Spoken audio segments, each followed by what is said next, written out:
guys, welcome to part 0 of this OCS tutorial series.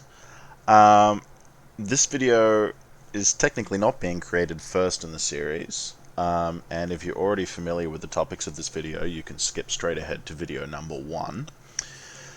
But I thought I would create this sort of prequel video for anybody that is truly 100% new to all of this. Not just playing the game, but you've just ordered your game off the internet to be delivered to your house, or you've just wanted to start trying to play the game through Vassal.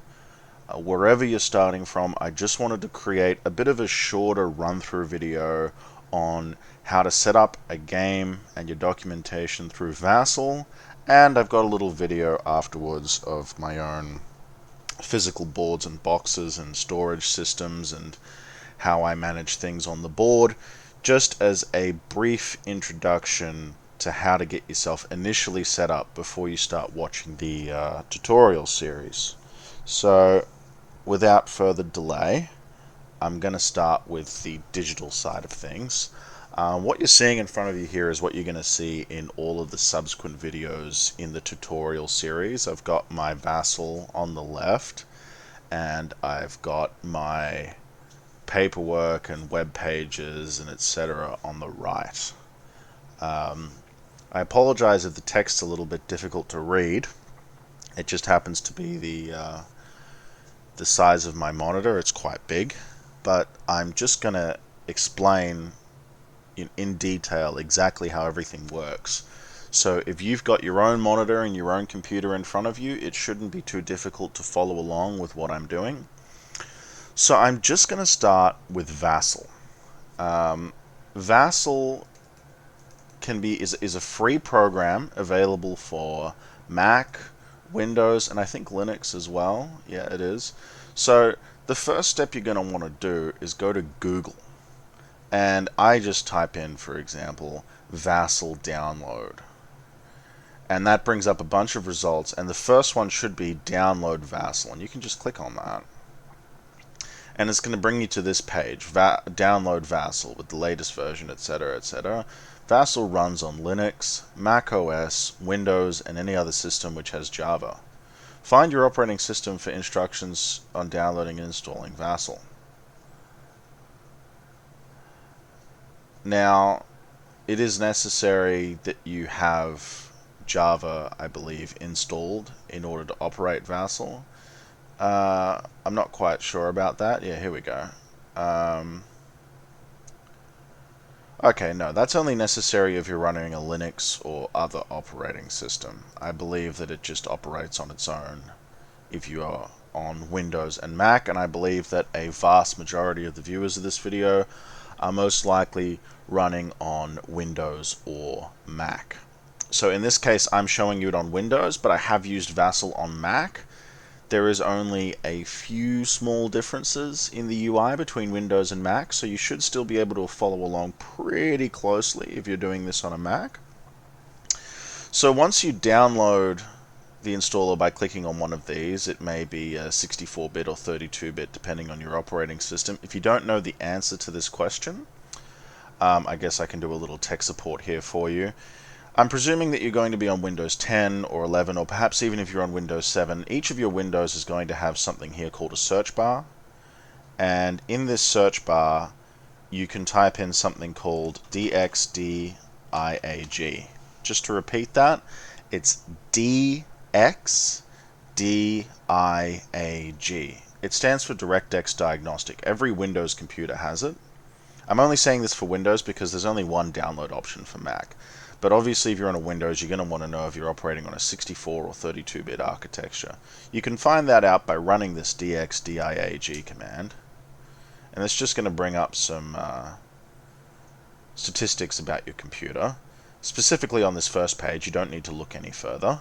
This first page will give you some basic system information about your computer. And most importantly, operating system. Windows 10 Home 64-bit. There we go. right? So I've just found out that my computer is a 64-bit operating system, so I can download the 64-bit. Most of you, if not all, will be on a 64-bit architecture, but if you happen to look through that process and you find that your computer's still on a 32-bit, you can download the executable for 32-bit architecture. Anyhow, that aside, I've already downloaded the program, but I'll just give you an example of what it looks like. I'm in Firefox right now. It would probably look a little different if you're downloading through Chrome. It would probably come up here on the bottom of your screen. And when the program is downloaded, you can just click on it to launch it. Right, I'm not going to go through the setup process. It's incredible. It's very intuitive. For the most part, you're just pressing one button to proceed. But once you do that, you're going to end up with a dialog that looks like this, a little window. Now, this has a bunch of modules in it. Yours will be empty when you initially start up Vassal. Alright, it'll say Vassal and whatever the latest version is. The current latest version of Vassal is 3.78 as of the 27th of February 2024. But that it updates pretty regularly, and it's recommended that you update your Vassal pretty regularly. How do you do that? Well, there's three buttons up the top here: File, Tools, and Help. So first thing you want to know is, in order to update your Vassal, and this goes if you've got, for example, an earlier version of Vassal and you're watching this video, you can press Help and you can go check for updates. I've done that now, and it says your version of Vassal is current. No updates are available at this time, but if there is one, it'll take you back to this page where you can download the latest version. Simple as that. All right. Now, I have a bunch of modules that I'm currently using at the moment downloaded into my module library. So the next question is obviously, how do I add a module? Well, I'm going to use Tunisia 2 as an example, but this process follows for every single OCS game that you're going to run into. It's the same process. All you need to do, I'm just going to go back here, see what I've Googled here. I've Googled Tunisia 2 Vassal module, and it comes up with a bunch of results here, but the most important is the top one, module.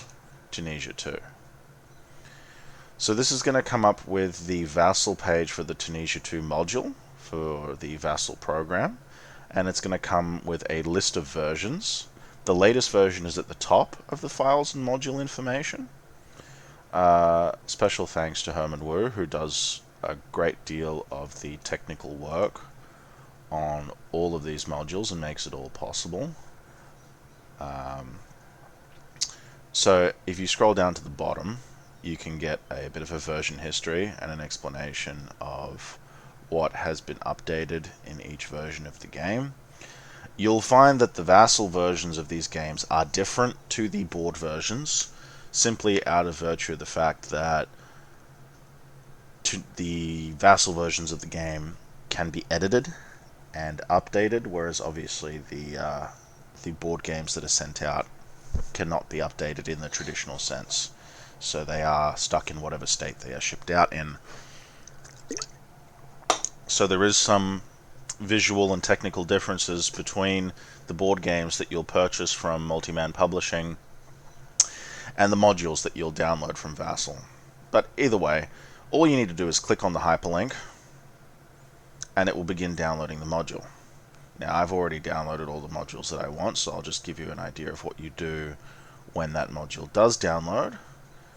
So when that module does download, you can either double click on the module in your downloads folder, or you can just go to here in Vassal and click File, and then click Open Module. You don't want to click New Module. That's not correct. New Module is a function for if you're creating a game, a whole new game, in Vassal, as in you've developed a board game of your own and you want to create a module for it. No. In this case, we want to open a module. And when we do that, it's just going to open up what could be our downloads folder or whatever folder that we've placed the module into. And we're just going to double click on that. I'm not going to do that right now because it's already come in. And when we double click on that, it'll open up a brief processing screen where it's just loading all the assets and unpacking it into a workable game. And once it's done that, it's going to just come up in this list here. And then in order to launch it, it's a pretty simple process. you just double click on it. I'm going to use Smolensk as an example since I already have Tunisia 2 open. So I'm just going to double click on that. Right. Most, if not all, OCS games are going to give you this dialogue when you start up the game. It's usually going to have one of three options. It's going to say start a new game offline, look for a game online, or load a saved game. I'm going to create a later video detailing online play in a little bit more detail. However, for now, I'm not going to be going into how online play works. I'm just going to be explaining how you start up your game. Now, obviously, loading a save game is for a little bit later when you actually have save games and games in progress that you want to load up. So for now, we're just going to start a new game offline. Now, when you do that, the first thing it's going to do, it's not asking me to do this because I've already done it. But the first thing that it's most likely going to ask you to do is set up a name and password. That's not available for me to enter right now. However, if you're setting up for the first time, it will ask you to do this. And what this is asking you to do, it's not asking you to make an online account or use your email or any other identifying information to create anything that goes into a server or anything like that. It's purely local information that's used when you do connect to multiplayer servers. And what it means is it's just a name to identify yourself to other players and a password, not for an account, well, technically for an account, but not for an online account or anything like that. It's a password to lock your pieces when you're hiding pieces or hiding parts of the board are private and are only for your side of the game to see. Those are locked behind that password. Anyhow, once you've entered in that username and password, you're going to be looking up this screen that comes next where you select your setup. From here, you're just going to select whatever setup you desire. It's going to correspond with the game and paperwork that you purchased. For example, obviously I've got the Smolensk manual right here. And if we scroll down through the Smolensk game-specific rules, we will see that we've got a list of scenarios, and obviously those scenarios go through the rest of the pages of the book. And those scenarios are going to directly correspond with everything that you can possibly set up here, including a bonus scenario by Chip Saltzman called Intro Scenario Vitebsk. Highly recommend Smolensk as a game if you are looking to learn the series. So I'm just going to click Smolensk Campaign. It'll be a very short loading period as it brings up the map. You can just click Next. And then it's going to ask you to which side you want to join. This is important if you are going to be playing against a human opponent. Basically speaking, there's usually going to be 4 sides available. One is Observer, and this is just traditionally assigned to people who are not actually playing the game. They are just observing the game. They do not get access to things that are hidden for either side, such as hidden boxes or hidden units. In this case, the 2 sides are German and Russian. It's pretty self-explanatory. You just pick a side you want to play, and if you pick that side, your side is locked to whatever password you set for your side in the previous section of this little dialogue. And so if you're playing the German player, you get access to all of the hidden boxes and units that the German player can access, and vice versa if you are playing the Russian player. Solo is an additional position if you're just playing by yourself doing solitaire games, and what that simply means is that you occupy both positions at the same time, and you can see all of the hidden pieces and boxes for both positions at the same time. I'm just going to click Solo since I'm demonstrating, and that's just going to bring up the game. Now, at the beginning of any game, whether you're loading a new one or a save game or whatever, the first prompt you're going to get is New Session Beginning, Start a New Log File. I'm going to click No, but I'll explain what a log file is. It's a form of save file. There's really 2 save files that you can create in this, and this is one of them. And what a log file is it's an explicit file detailing every single move made in a session of Vassal. Like when you're playing, when you're moving pieces around, when you're tapping on the board, when you're showing things, creating new things, deleting things, everything, typing things in the log, absolutely everything. It will record it and it will put it into a log which you can then load and replay. It's great.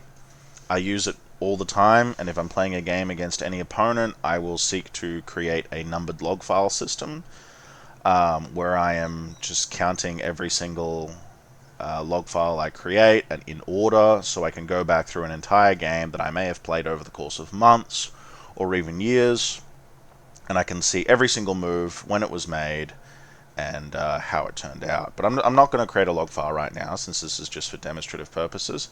But just to, I'm just going to shorten this so you can actually see what I'm looking at here.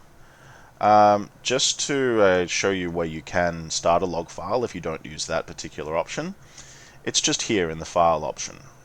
Now I'm just going to give a quick rundown on everything that you can see here in Vassal. Once you've actually loaded up your game and you've loaded up the scenario that you want to play, because generally speaking the UI is pretty uniform across most of the Vassal modules. You're going to have pretty much the same buttons, only small variations according to whichever game you're playing. But first place I want to look at is at these tooltips, these headline buttons up the top that will be in every single Vassal module that you're using, starting with File. So here in File you have a number of meta options. The first is Scenarios. Now you cannot load a new scenario until you close your existing one. So as you can see here, these options are grayed out. I cannot click on them until I close the game. I'm not going to close the game right now, but once you close the game, that just shuts down whatever game that you have existing on your screen, and then you can load a new one. This option here is for loading games or logs. Once you've created a save game file, you can load them using this button, or if you've created a log file, you can load them using this button. Load continuation is not really relevant. It also doesn't work anymore. It's not... It's basically for when you're trying to create a seamless set of logs from multiple log files. I don't recommend it. I recommend that you just load each game log individually and view them individually. So don't worry about this load continuation button, I would say, is my personal advice. Open Recent is just going to be a list of whatever save games you've recently opened. Save Game and Save Game As, pretty self-explanatory. Works the same as any kind of save system in Word or Excel, but if you're unaware of how those things work, saving the game will prompt you to create a file, a save file. Once you create that save file, every time you click Save Game, it will update that save file. But if you want to create a new save file, even after you've created the first save file, you just click Save Game As, and you'll create a new save file. Close game, I explained what that is before. Begin log file and ending log file, again that's just the log file system that I explained before. And preferences. I'm just going to open up preferences because there's a few that I recommend. First of all, this tab here, Personal, it refers to what I was explaining before in terms of how each Vassal module will prompt you to create a name and password when you get started, and that password links your locked pieces to your name and password so that other people can't access it. So if you ever need to change it, or you want to change passwords to occupy different sides, you can do that here in the Personal tab. Most of these are not super important. Compatibility, sounds, server, range, chat window. These are just, options that you might want to use to, like for example here in chat window, if you're hard of sight, you can drastically increase the size of the text that comes up in the chat window so that it's much easier for you to read, and you can change the color coding if you want to make it simpler for you as well. However, I just want to take you back here to General.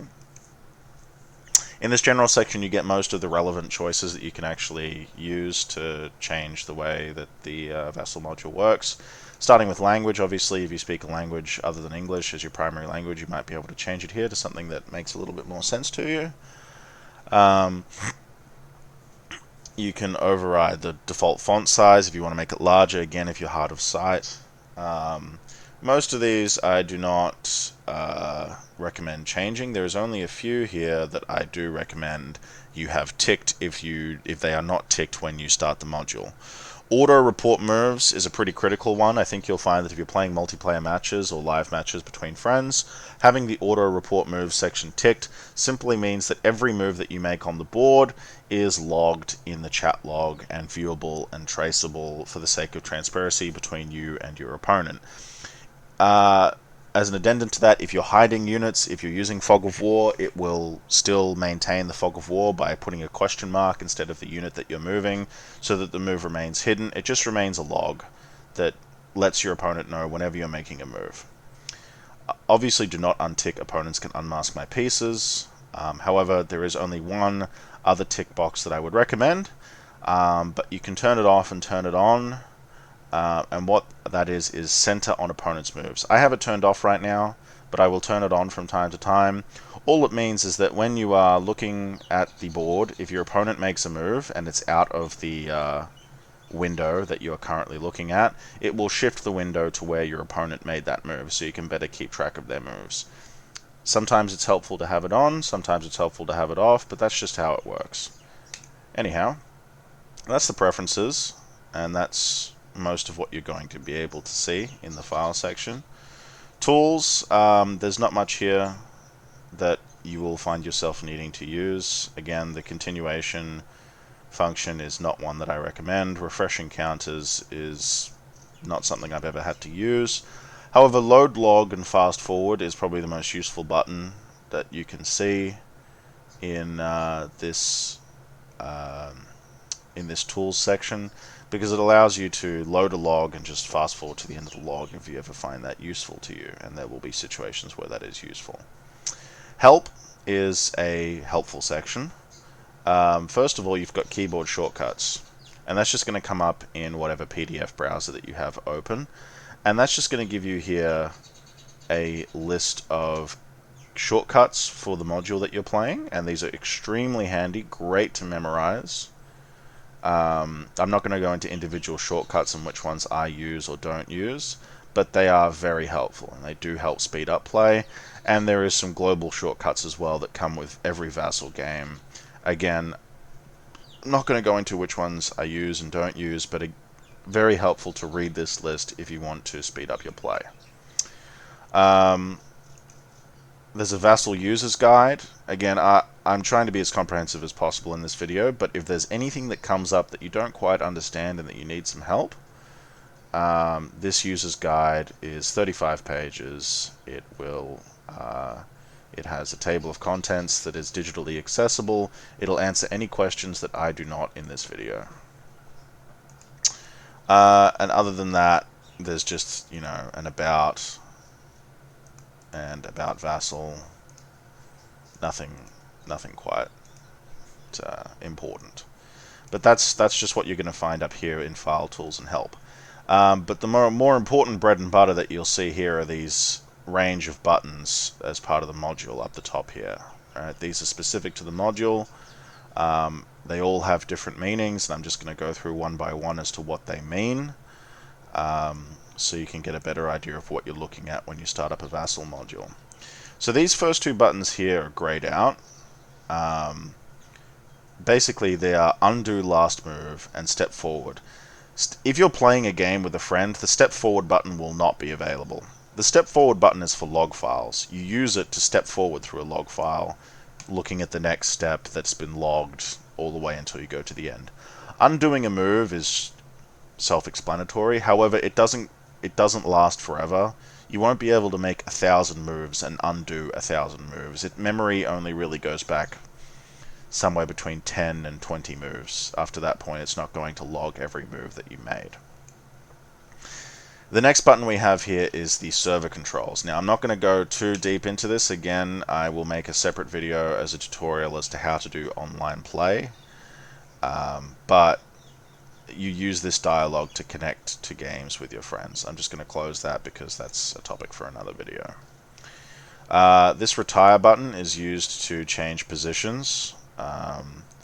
You can retire to observer, or in this case, because nobody in this game has taken the German or Russian position, I can retire to those positions as well and take a new position in the game. And once I do that, that position will be locked to my password until I retire the side. Now, passwords and sides is a little difficult to wrap one's head around, especially when you're wanting to play with multiple players and you want to do 2 versus 2 or 3 versus 3 and you want multiple people to occupy the same side. Again, that's a topic that I'm going to cover in a dedicated video talking about multiplayer. After the retire button, we have 3 buttons. A 1d6, if you click on it, it rolls 1 dice. A 2d6, if you click on it, it rolls 2 dice.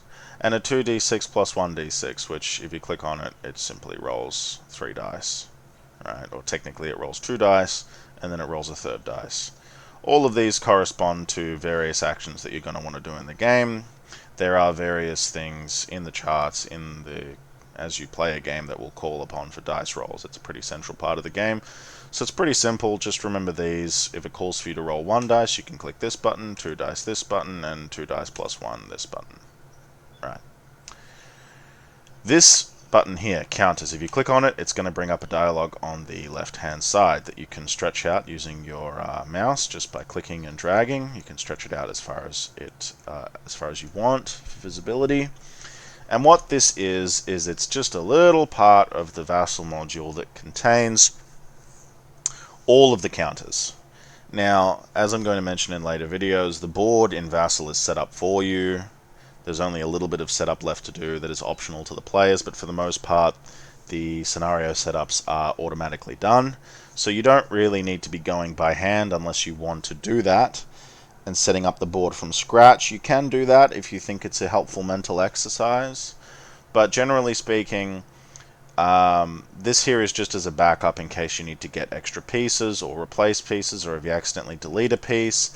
And obviously it has OCS markers, which are generally the most important. Circle markers, KTX markers can be used for all manner of abstract things. If you need to generate supply, again, all of what these things actually mean will be detailed in later videos in the tutorial. But generally speaking, there's 4 tabs. The first one is just to get series-wide markers. The second one is to get other markers. Usually these are markers that are just specific or custom to this game, Smolensk. And then you've just got Russian and German markers, which is just a long, exhaustive list of every single unit that is unique to these sides. So, this next button, Turn, will open up a separate window, and again I'm going to go a little bit more into what all these things mean in the next video, but basically you click on this to access the turn, weather, and months of a game. Sometimes these will already be on the board, but in the case of Smolensk they are not on the board. In the case of Tunisia they are on the board, as you can see here, and the weather. However, Tunisia will still have a turn/weather button where you can access it off board if you find that to be more convenient. Inventory map. If you click on this button, it will give you an inventory of every piece on the map in alphabetical order. Pretty simple. You can refresh it, you can save it, so on and so forth. If you click Inventory All, this may take a little longer depending on your computer's processing power.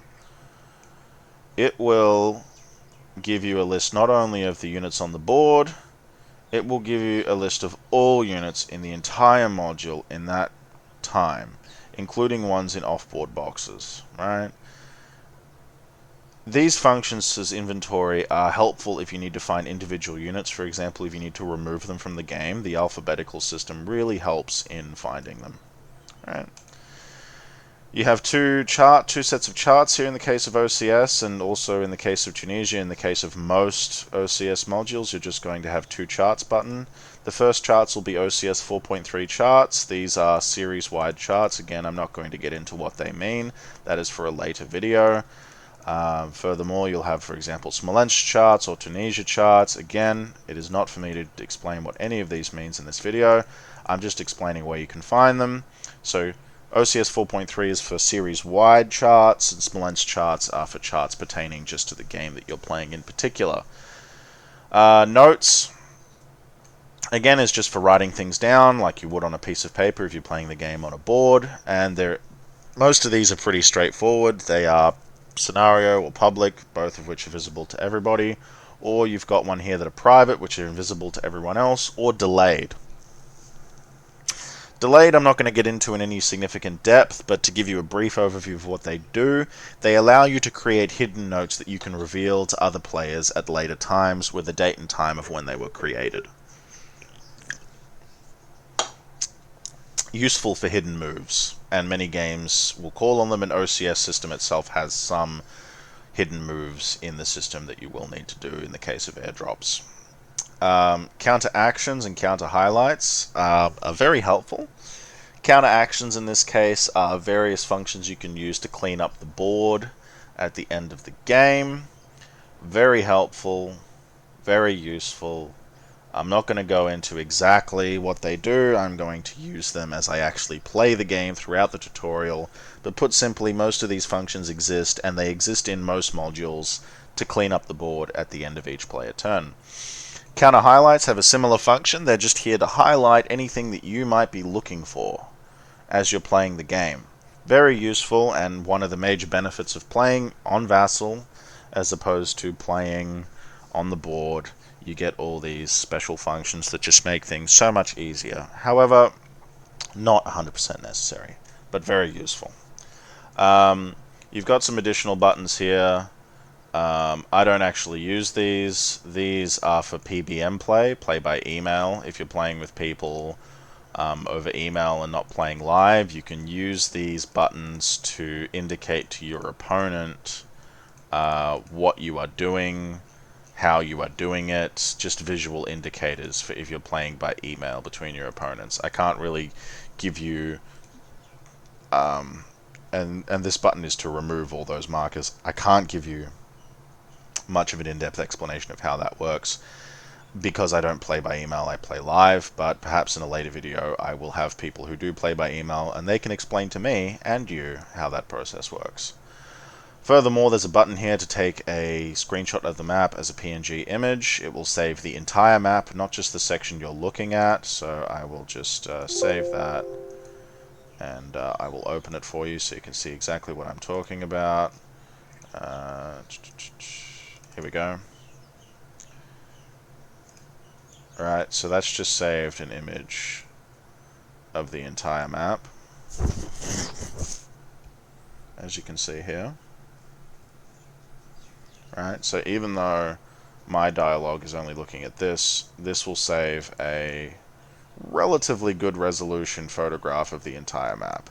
Depending on the size of the map, the resolution may not be workable enough after a while, but yeah, that's just what it looks like. The buttons after that are pretty self-explanatory, and you'll see me using them a lot in future videos where you just zoom in and zoom out, and there's a button in the middle here to select exactly what zoom or fit width, height, visible, or other. You'll see me doing this a lot where if it doesn't zoom enough for me, I'll put in like 400% zoom and it will bring me all the way in so I can look at something very close, etc., etc. Pretty simple self-explanatory system. And this little globe button here, this hides all the pieces of the map so you can see what's underneath them.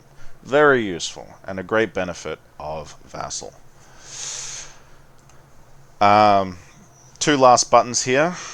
The first is range. So this is used to measure range between hexes, primarily for air operations, but also it has other functions as well.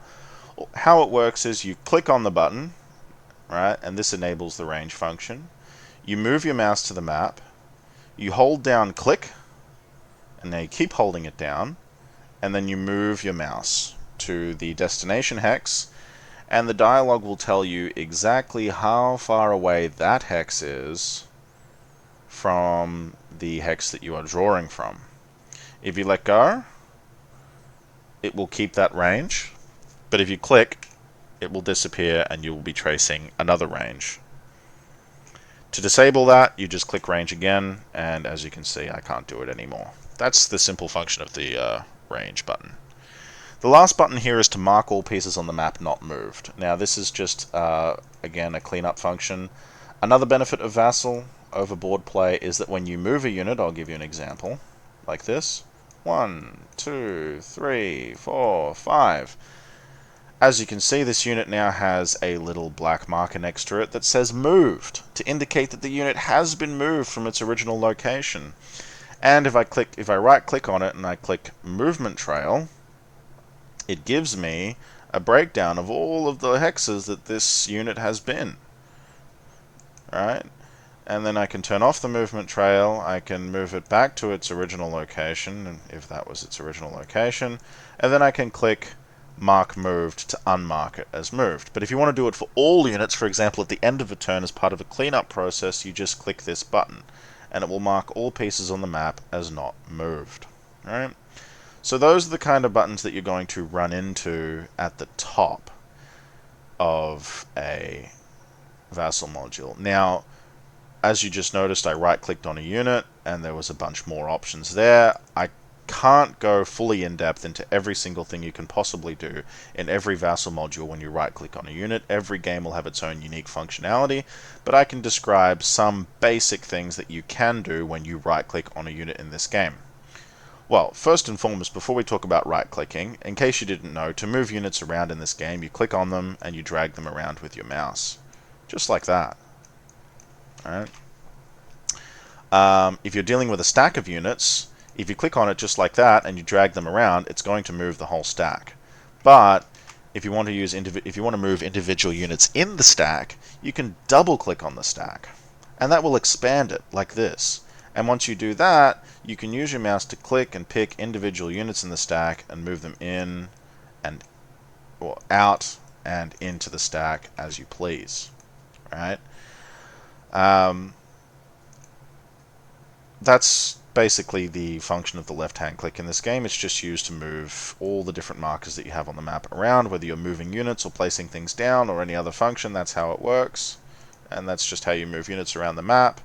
So if I right-click on this unit right here, I get a few things. I get mask, which is a fog of war function. Fog of war is not something I'm going to be actually covering in depth until the very end of the tutorial, but it is an important part of OCS, and it is represented in the Vassal modules in the form of being able to mask units, so long as you're adhering to the Fog of War rules listed in the OCS manual. Again, I'm not going to go too deep into that. This is just a video about Vassal functionality.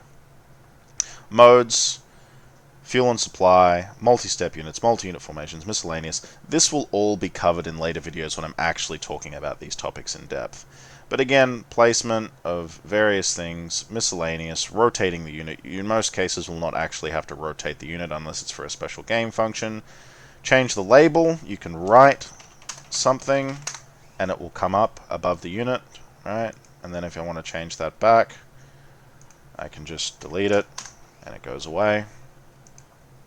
And then you've got the movement trail. So just like I said before, if you move a unit and you click movement trail, it will come up. If you click it again, it will go away. And then marked moved, you can mark it as moved in place even if it hasn't moved, and you can mark it as unmoved. And then, just like I said before, there are some special buttons here that will not make any sense unless you actually know about the game that you're playing, but there'll be special functions added into the game to help players ease up the speed of play. There will always be some special added functionality. For example, if you're right-clicking on a multi-unit formation, it's okay if you don't know what a multi-unit formation is. That will be detailed in later videos, but again, you can highlight the formation, etc., etc. I will give you a little bit more of how that works in later videos. But that's a basic run-through on how to use Vassal. Oh, I missed offboard boxes. Right. We'll make that the last part of the video here. So offboard boxes. Every Vassal module will have offboard boxes. And what these are used for is to access, again, various offboard parts of the game. It's pretty self-explanatory, right? So in this game in particular, you've got airfield, setup, dead pile, etc. I'm not going to go explicitly into detail into how each and every one of these works, but as I mentioned before, depending on which side you pick, some might be hidden to you because you can't access the enemy opponent's boxes. And all it works is it's just as simple as, all you need to do is click on one of them and it will bring you that off-map box, and you can close it and you can move things from the box to the map and vice versa using your left mouse. So yeah, that is most of the Vassal functionality that you're going to need to know and run into as you play the game.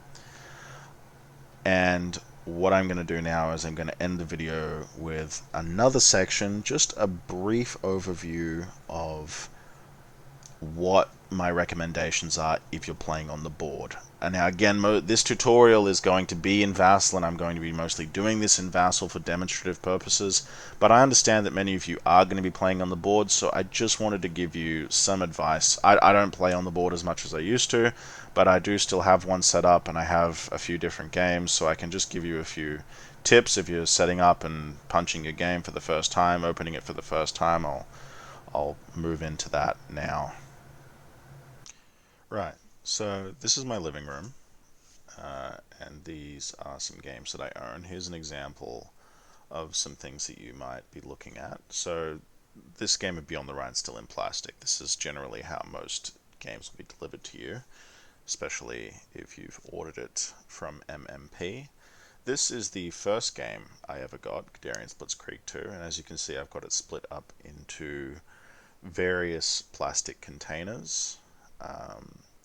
I usually have one large plastic container, as you can see, for the game markers, and then I have smaller plastic containers for the markers for each side. As you can see, I'm kind of using some food plastic containers to hold some pieces from a scenario that I last played, but I also have some segmented containers. So yeah, that's from Drive on Brienne's scenario in Guderian's Blitzkrieg 2. But let me take a look in here.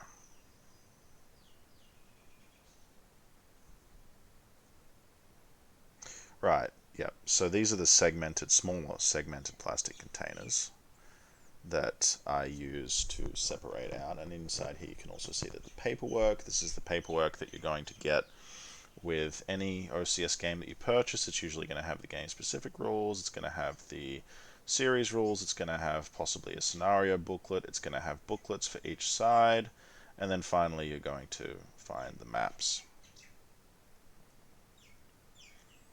Right, let's take a look at my Tunisia 2 board here. So this is what a setup game may look like. And as you can see, it does look a little bit like Dog's Breakfast.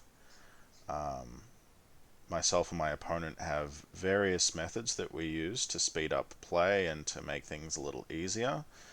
So the board's not really going to look like a Vassal board. It's going to be nowhere near as clean and easy to manage as a Vassal board, but we've come up with our own little systems. And any of you who may already be playing OCS can probably see some of those systems already. And as you can see, I've got plastic containers. But just to be a little bit more specific,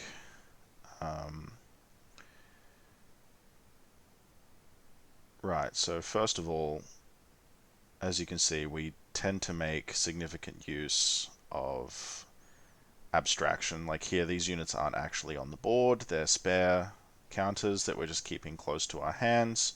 With air bases, we use the arrow in the corner of the airbase marker to indicate where the airbase is. The board's a little dirty because we've been playing for a couple of months now. As you can see, we don't put air units on top of air bases, which is another way to reduce clutter. You've probably noticed that we use a lot of dump markers. My opponent uses the ocean as his dead pile, again to reduce clutter, to reduce the need to reach your arm over to the dead pile over there in the corner of the board. We try to organize our reinforcements into the boxes provided to help speed up play when we're not actually playing the game. What are some other examples? Yes, and obviously I keep paperwork of all of my supply dumps. I use whiteout to constantly correct my supply levels, or I keep note of transport distances, etc., etc. That's a larger look at the board, and as you can also see from this view, the board is under acrylic. We use acrylic to cover the board and protect it from dust damage, protect it from all kind of damage. My recommendation with acrylic, don't let the sun get on it. I have the blinds open here so you can see the board a bit better, but do not let the sun get on acrylic. It will misshape it. I learnt that the hard way. Another thing I want to show you here is the tweezers.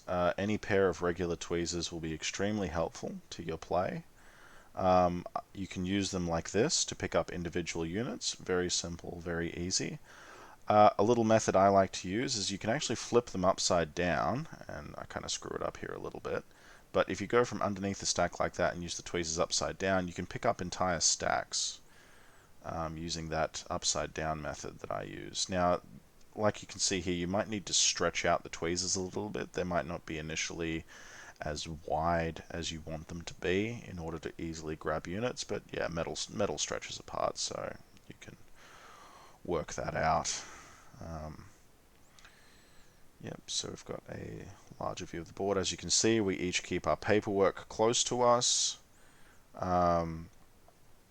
And here you can see the same container system that I'm using with Guderian's Blitzkrieg. You can use a label maker if you want to be a little bit neater about it, but as you can see, I've just written on a piece of paper and used tape to signify, what it is categorized into the little plastic sections. So yeah, that's just a brief overview of how I organize my map. I've got a few photographs as well that I can look at after this to give you an even better look at the things that I'm talking about.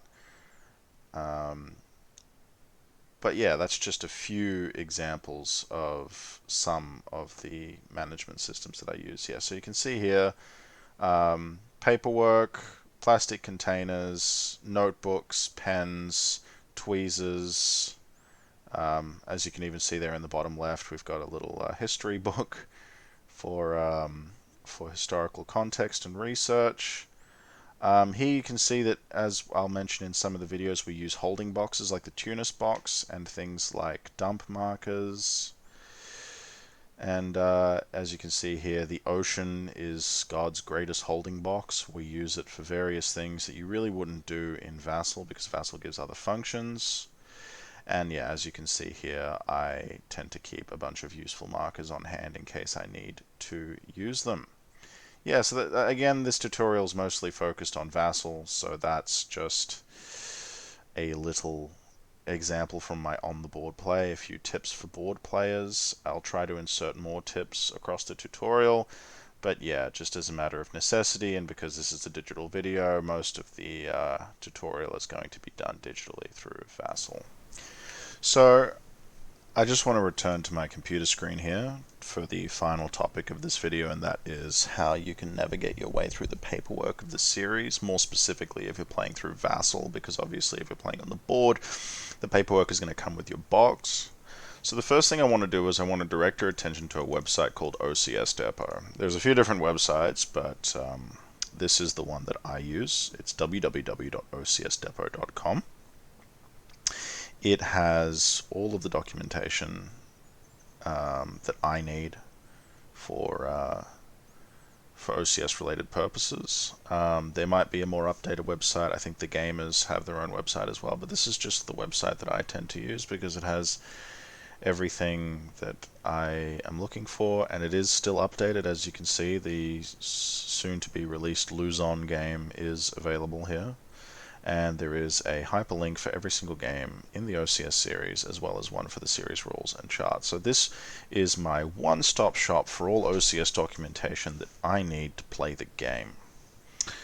So once you've come to this website, and let's just say for the sake of argument that the first game that you're playing is Tunisia, well, you can open up Tunisia. I have a tab here with the specific stuff here, but the first place I want to direct your attention to is to get the paperwork for OCS in general, and to do that you go down here to series rules and charts. Before I click on that, I just want to point out that there is an OCS 101 learning section here that has a huge amount of learning resources for new players that are extremely helpful, and they have it in multiple languages including Italian, French, Mandarin, Japanese, for any kind of learner. Very helpful. But I'm just going to open up series rules and charts that I have here in another tab, and this has everything that you need for playing with the OCS series, excluding game specific stuff. My highly recommended downloads are the OCS 4.3 rules bookmarked for easy navigation. You're going to see me referencing these in every single video. The reason why I say 4.3 rules bookmarked for easy navigation as opposed to just the 4.3 rules, I'll show you. So this is the file that I'm talking about, and depending on what browser you're using, I use Firefox, but some of you might be using Chrome or Microsoft Edge or whatever you're using. Each of these browsers will have a table of contents access program, or if you're reading it through a PDF reader like Adobe, it should also have a table of contents section. And because this PDF has been digitally edited to have a table of contents, you can access it if it's through Firefox. This is how I do it. And so it's actually a digital bookmark system where you can go through and seek out every single part of the manual that you're looking for just by clicking through this table of contents. Very useful alongside the decimal point system that the rules are structured in. Very useful for finding exactly what it is you need to read at any given point in time. There are a few other formats that you might want to check out, but that's the one that I use. 4.3 charts and tables I do not recommend to download. It's not necessary if you're playing through Vassal, because every Vassal module has its own 4.3 charts, as explained before. So it's not really something you might want to download it. It might be helpful to you, but I don't think it's necessary. What I do think is extremely helpful is the turn checklist. Now I think I have this open right here. This turn summary is one of the most helpful documents that you will have throughout your entire OCS journey, and as I go deeper into the tutorial and start actually playing the game, you're going to see me referencing it a lot. It is a comprehensive diagram explaining exactly how a turn goes from start to finish for both players, with an explicit instruction for each segment of each phase with dot points that refer back to the manual. It's really useful. It's an amazing guide. It will be the bread and butter of how you learn this game. It will really help you learn, and it will be a great tool for checking yourself and checking to make sure you're doing the right thing every segment of every phase of every turn. Can't recommend it enough. I'll be using it as part of the tutorial. Alright. Nothing else here that I would recommend that you download that's essential to play, although everything here is useful, and there are legacy rules and charts if you want to go give yourself a history lesson on the series. There is a consolidated errata classification, house rules, and Dean's Game You're Not list down here at the bottom, which is really something that you'd only want to be looking into once you've actually learned the series. So I'm not going to get into that here. Alright. But once you've downloaded those, you've got your series resources for playing the game. You can open up any link to whatever game you're playing. In this case, I'm going to use Tunisia as an example, Tunisia 2. And what you're going to look at is something that looks a little like this. Alright? It's going to give you a brief description of the game, a bit of information, and then you're going to get the game-specific PDFs. Alright? More likely the game-specific rules, Axis arrivals, Allied arrivals. This is exactly the paperwork that you're going to get if you buy the game physically.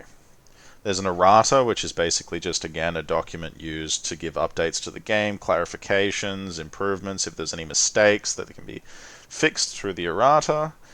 And, you know, they've also got photocopies of the counter sheet, if you want to actually look at the counter sheet.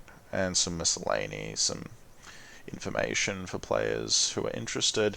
But most important are these game-specific PDFs. Now, if you're playing digitally, I only really recommend that you download one of these, and that is the game-specific living rules. Why? Because obviously you need to read them, but why wouldn't you download the arrival booklets and the Allied arrival booklets? Again, because much like with the OCS 4.3 charts, these are integrated into the module. If you go to offboard boxes, you can look at Allied and Axis order of arrival, and what you'll see is that this is actually the arrival booklets that have been broken down into a more interactive format with the reinforcements actually on the sheet of paper for you to access. Very helpful. It usually negates needing to use the Axis and Allied arrival booklets in a lot of games, but there are also circumstances where those booklets are important and contain important information that may not be available in the module. So I would say use your judgment, but downloading them can also be helpful. Right, but for now I'm just going to focus on the fact that the most important document you need is the game-specific living rules. Other games will also have a scenario booklet. That scenario booklet is usually important to download even if you are playing in Vassal, because the scenario booklet will contain information about the scenarios that you're playing, which may not always be given to you through Vassal.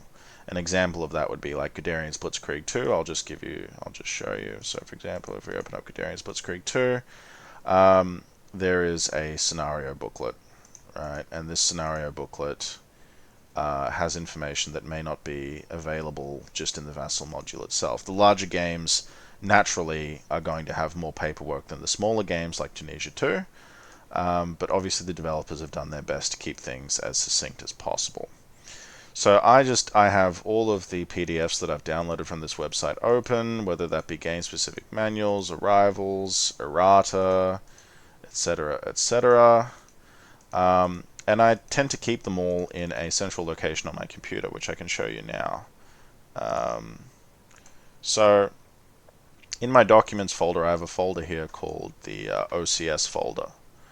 And here I keep my save games, I keep my modules, and I keep my documentation. So the folder I want to focus on here is OCS documentation. In my OCS folder, I keep specific folders for game-specific rules, whether that be like HR, Hungarian Rhapsody documentation, Smolensk documentation, or a turn checklist, or a 4.3 rules bookmarked. I'm on a new computer, so I'm missing a lot of documentation that I'd previously downloaded, but also a lot of this documentation is updated, as are modules. For example, I have a folder here to contain my modules. These modules are updated pretty regularly, so you'll find yourself deleting them and re-downloading them as you're playing them, as you need them, etc., etc. That's just my recommendation, is that you keep something in your documents folder or on your desktop, some way to organize these files. But yeah, that's just my brief video number 0 before we even get the tutorial started on just how to set up your Vassal, a few tips on setting up a physical board, and how to deal with your paperwork. I understand, again, this is a digital tutorial mostly focusing on Vassal, so I'm not going to be able to give the most comprehensive advice about on-the-board play, and I'm not the most experienced on-the-board player. Most of my games are done through Vassal, so I'm sure that there may be other people who can give better advice than me than on-the-board play, but I'll try to include any tips that I can provide. Thanks for joining me. I hope you're looking forward to going through the tutorial. I'll see you in the next video.